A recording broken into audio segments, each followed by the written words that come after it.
Madam Speaker. Yes, please take your seat. Please take your seat. Madam Speaker, I have been deeply distressed at the developments of the last few days. Many aspects of the situation have caused me anguish.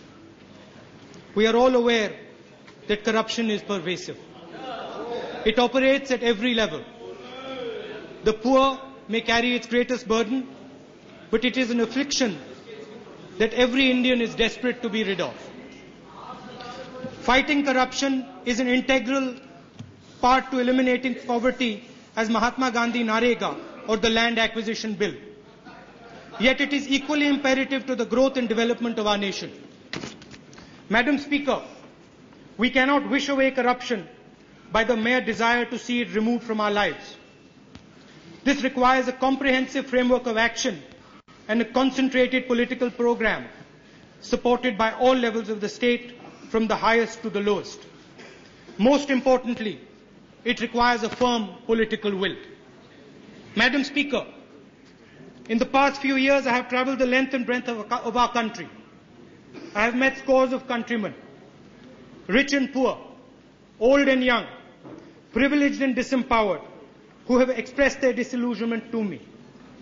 In the last few months, Anna ji has helped the people to articulate this same sentiment. I thank him for that.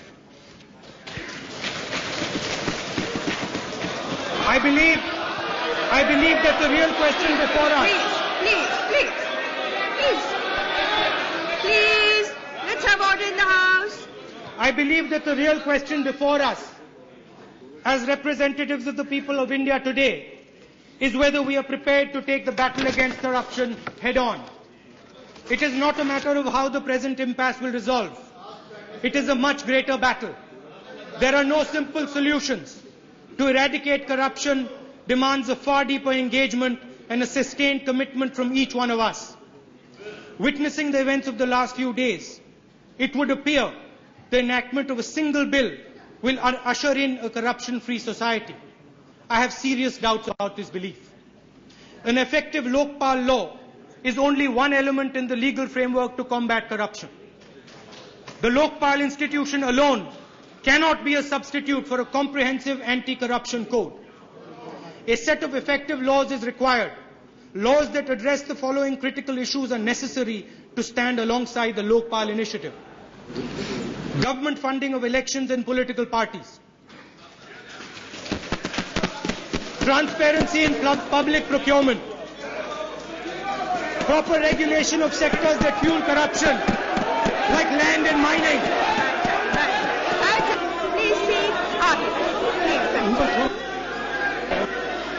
Proper regulation of sectors that fuel corruption like land and mining.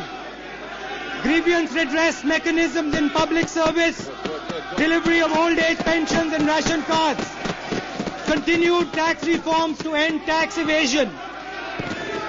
We owe it to the people of this country to work together across party lines to ensure that Parliament functions at its optimal capacity and delivers these laws in a just and time-bound manner. We speak of a statutory Lokpal, but our discussion sees at the point of its accountability to the people and the risk that it might itself become corrupt. Madam Speaker, why not elevate the debate?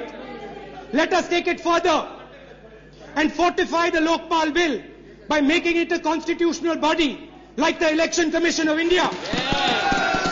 I feel the time has come for us to seriously consider this idea. Madam Speaker, laws and institutions are not enough. A representative, inclusive and accessible democracy is central to fighting corruption. Individuals have brought our country great gains. They have galvanized people in the cause of... Individuals have brought our country great gains.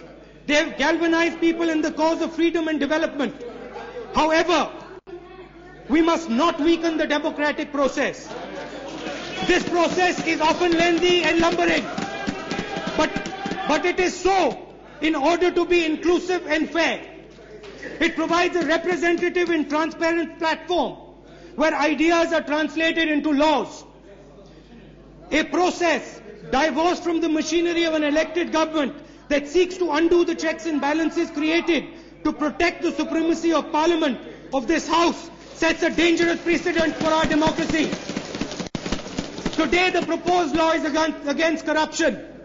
Tomorrow the target may be something less universally heralded. It may attack the plurality of our society and our democracy. India's biggest achievement is our democratic system. It is the life force of our nation. I believe we need more democracy within our political parties. I believe in government funding of our political parties.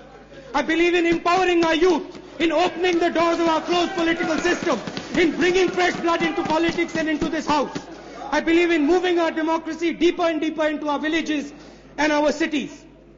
I know my faith in democracy is shared by members of this House.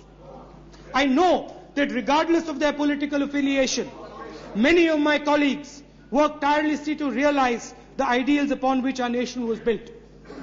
The pursuit of truth is the greatest of these ideals. It won us our freedom.